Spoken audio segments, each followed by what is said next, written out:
This episode is proudly sponsored by HASA, the trusted choice for liquid chlorine. It's better because it offers the highest purity, works instantly, and contains no added CYA. By the bottom feeder, professional-grade battery-powered swimming pool vacuum system, it sucks to clean pools, so cleaning pools sucks less. Get $100 off the bottom feeder with code DVB100. Skimmer, trusted by over 30,000 pool service professionals across North America. Skimmer software helps you save time, grow revenue, and boost your 5-star reviews.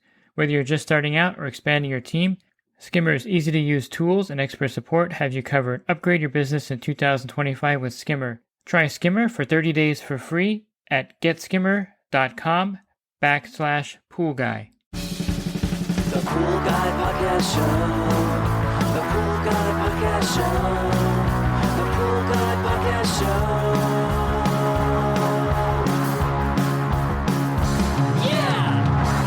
Hi, and welcome to the Pool Guy Podcast Show. In this episode, I'm going to go over what a saltwater generator is, why you may be interested in having one of these installed at your pool, or if you do have one at your pool already, you'll get a better idea of how this actually works and how it produces chlorine. So this is a basic overview of what a saltwater generator or saltwater pool is actually. Join my coaching program and take your pool service to the next level. Connect with other pool pros in your area, gain valuable knowledge, and transform your business with personalized one-on-one advice from me. With over 36 years of experience, I'm here to help you succeed like never before. Learn more at poolguycoaching.com. And I really think there is a need for these basic podcasts. In any field you get into, or if you're new to any field, you don't know the basics of things. I find that true when I'm looking online for instance, video editing or for any kind of photography. Some of the terms go over my head and I have to Google and search for them. And I really like the particular YouTube and podcasts that go into really basic facts about whatever I am trying to understand. So this is a basic kind of podcast on what a saltwater generator is. Now, they have a pretty long history in the industry. And the actual concept came out of the 70s, actually. If you believe it or not, it's one of those things where some technology was discovered early before they could actually implement it. And it was the process of electrolysis back then. And I'll go over that a little bit when I describe how it actually works. And then in the 80s was the first commercial models, and they primarily were in Australia.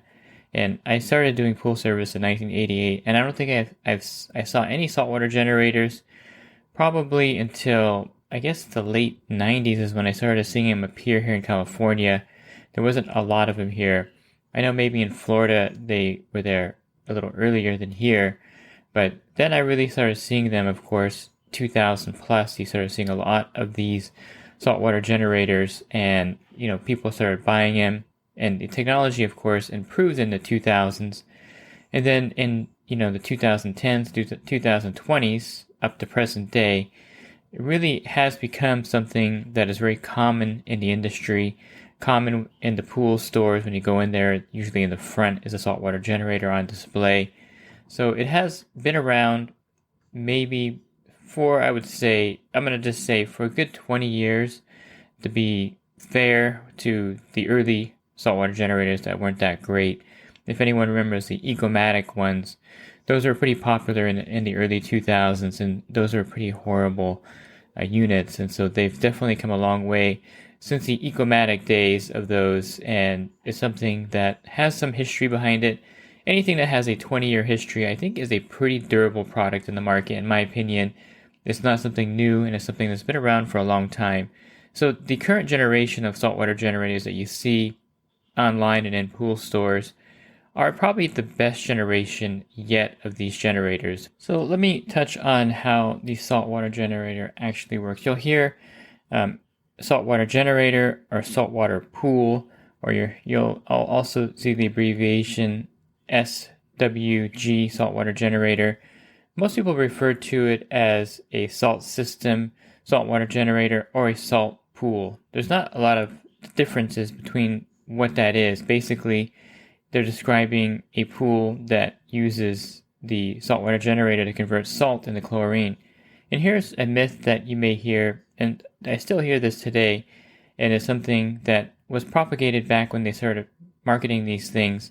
And I think it is kind of one of those things that just never went away, and that is that a saltwater pool is not a chlorine pool, when in fact it actually is a chlorine pool, and you're producing chlorine on the site. I think one of the things that got confused at the beginning was that you don't have to add chlorine to the pool, and so people thought that the saltwater generator was not making chlorine, or it wasn't a chlorine pool, when in fact it is a chlorine pool, and sometimes it'll produce more chlorine than necessary. And I'll go over that in a troubleshooting podcast later when I talk about things that can go wrong with the saltwater generator. So basically, you have this device you purchase. There's different brands. There's major manufacturers like Hayward, Pentair, and Jandy. There's other brands like Circuit Pool and Pool Pilot. These are all saltwater generator brands out there. And what happens, I'll just go over it briefly here in layman's term. The first thing is salt is dissolved in the water. So you add the salt to the pool water and it dissolves, creating a salty solution. How salty is this? Well, it's nowhere near as salty as the ocean. The ocean is about 30,000 parts per million of salt. It's very salty. And if you want to think about your pool, it only is going to have about 3,000 parts per million. You may have a slight salty taste in the water, very, very slight, but it's nowhere near the amount of salt that's in the ocean. And it's one of those things, again, that it's kind of a myth. People think that there's just a ton of salt in the pool and it's hazardous to the equipment. Yes, I will say that if you do have a salt level of 5,000 parts per million, you may see some actual corrosion of pool equipment. A lot of times it's the thermal regulator and the heater that rust. You'll see check valves rusting as well. And I have seen a filter where the center rod was rusted completely from having too much salt in the water. But if you obey and listen to the manufacturer regulations, I guess obey is a strong word, but if you follow the manufacturer recommendations of 3,000 to 4,000 parts per million, you're not going to have a real issue with the salt being corrosive. Now, there are some decks like cantilever where salt definitely is not healthy for it. I wouldn't recommend it for that pool. And any kind of vinyl liner pool that has like a metal frame is probably a no-no as well, because even at low levels of 3,000 parts per million, it still can be corrosive. So be aware of that. Salt is a corrosive element. It's one of those things that is just part of nature. So you add the salt to the pool, and I should back up a little bit and talk about how much salt is added. It looks like a ton of salt is being added to the pool, and it does feel like that when you're adding it to get to 3,000 parts per million. Again, it's more of an optical illusion. You're adding, let me just give you an example here. If you have a 15,000 gallon pool, let's just say, which is a pretty average sized pool in California, you're going to add 377 pounds of salt to bring it to 3,000 parts per million, which is 9 40-pound bags of salt. That seems like a lot. Actually, you're going to add maybe close to 10 bags, because it says 17 more pounds also, which is kind of weird. But you're going to add close to 400 pounds of salt, I would say, since they sell them in 40-pound bags. And I'll give you a little thing that is kind of a history of these salt bags. They used to be 50-pound bags, so the math was a little bit different. But I guess the manufacturers thought 50 pounds is too heavy for the pool pros to carry back there. I find 40 pounds pretty heavy myself. But that's just to bring it to 3,000 parts per million. And again, it does seem like a lot, but it's really not that much. So again, a myth is the saltwater pool doesn't have as much salt, nearly as much salt as the ocean, which is at 30,000 parts per million, whereas the salt in the pool is at 3,000. So I'm going to go back and continue this. So you add the salt to the pool water, and then it dissolves in the water. Then the generator creates an electric current. The salt flows through the cell. Your pool has to be on for this to work, of course, and it has to have a proper amount of flow. The salt water flows through the cell in a saltwater generator. So there's a cell that's attached. You'll see the salt cell as part of the saltwater generator. This cell has 2 electrodes, which are metal plates. And then electrolysis happens.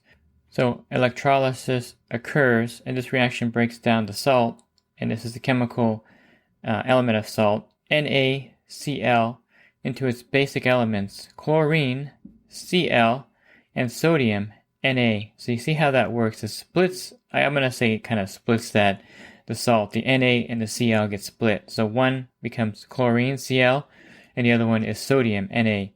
And then chlorine is released. Chlorine gas that's produced is then turned into hypochlorous acid, which is a powerful sanitizer that helps keep the pool clean, and this kills the bacteria and algae. This is very similar to the sodium hypochlorite found in liquid chlorine, NaOCl. So it's very similar to that, and that's why you'll see me compare the saltwater generator with liquid chlorine, because it does have sodium in it, and it has a similar kind of chemistry to the saltwater, to the gas chlorine itself.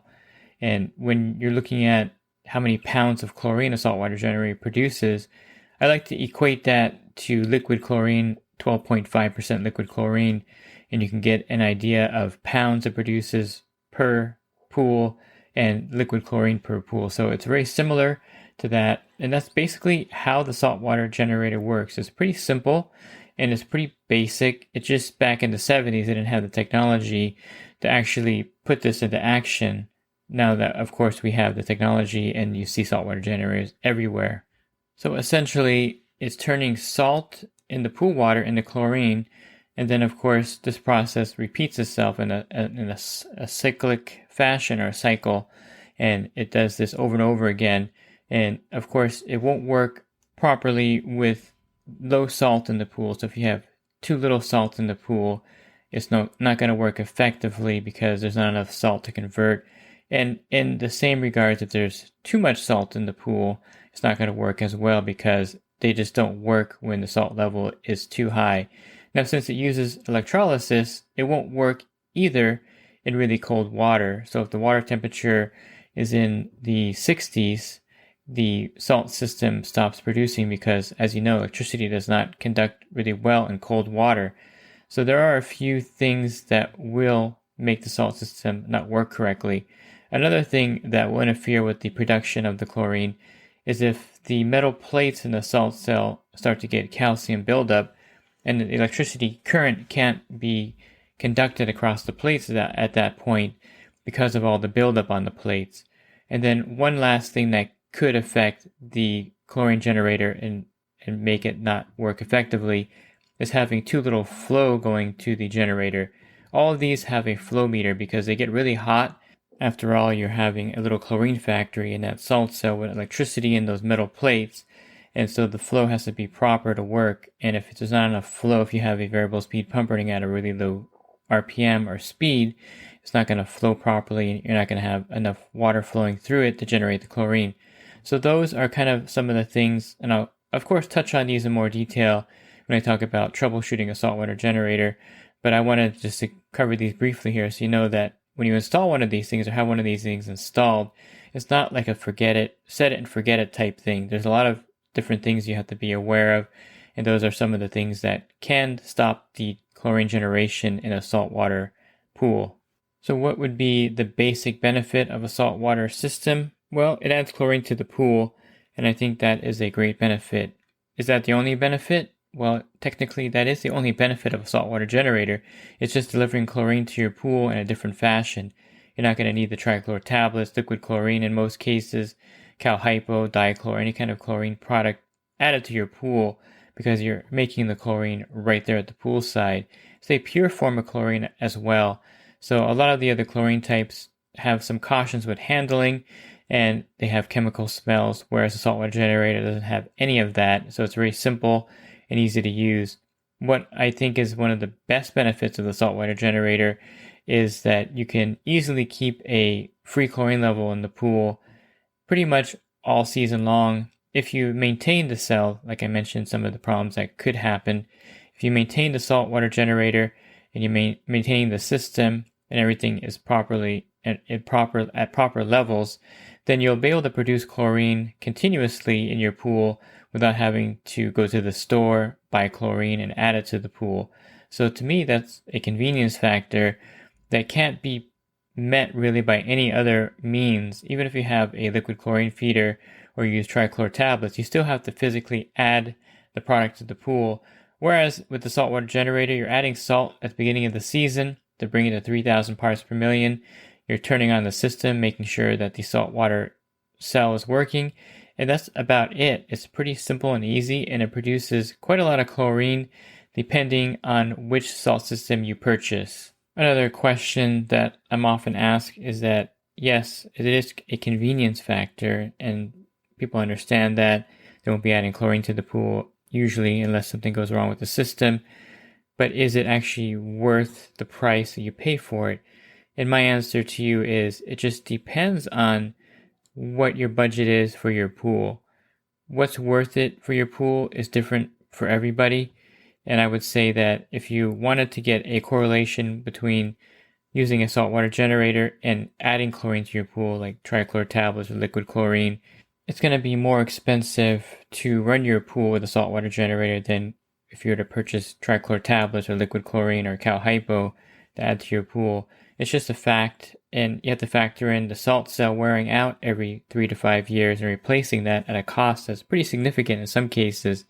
And the cost of the unit and install and the cost of the salt cell will never equate to adding chlorine manually to your pool and buying chlorine at your local pool store. It's kind of like the people that buy a Tesla so they don't have to put gas in their car anymore. To me, that's somewhat illogical. You're buying something that costs $50,000 because you don't want to pay for gas. And how much gas realistically do you purchase every month for your vehicle? I don't know, on average, maybe $400 a month. That is still a lot less, especially if your car is paid off already. That's still significantly less money than the payment would be on the new Tesla. And then you have to factor in charging it at home, putting in a 220 volt charging station and actually charging it at your house if you don't want to use charging stations elsewhere. I was recently at a mall to pick up something. I don't shop at malls often, but I had to pick up something there, and there's a Tesla charging station over there, and there's like 30 chargers, and the place was completely full with people charging their Teslas there. So the convenience factor is probably not that great because you have to sit there and wait for the charge. Gas is quicker. If you have it at home, you have to pay electricity for that. So I think it's a good analogy. A saltwater generator is like buying a Tesla. It's convenient not having to put gas in the car or actually do any kind of maintenance at all. It's really nice. I've heard from a lot of owners that there's really no maintenance to the vehicle. Everything is done at Tesla with a push of a button if there's any updates. And the same with a saltwater generator. It's a convenience factor, but the Tesla is going to cost you a lot more money to operate than your regular vehicle, even if you factor in all the money you spend for gas. And the same thing with saltwater generator. It's going to cost you more to install it, maintain it, and replace the salt cell than it would be to buy the chlorine at a local pool store. So that's kind of the basics on a saltwater generator, how it works, and some cost effectiveness of it. I think, if you are thinking about a saltwater generator, the convenience factor to me is enough. And if you have the budget to justify putting a saltwater generator in your pool. If you're looking for other podcasts I've recorded, you can find those on my website, swimmingpoollearning.com. Just click on the podcast icon on the banner. That'll take you to a drop-down menu of over 1,600 podcasts there. And if you're interested in the coaching program that I offer, you can learn more at poolguycoaching.com. Thanks for listening to this podcast. Have a great rest of your week, and God bless. This episode is brought to you by HASA, providing products that deliver clean, healthy water for every aspect of everyday life. The bottom feeder battery-powered vacuum system, portable, powerful, and only weighs 12 pounds. And Skimmer. Get Skimmer, America's #1 pool service software. Podcast listeners can try Skimmer for free at getskimmer.com/poolguy.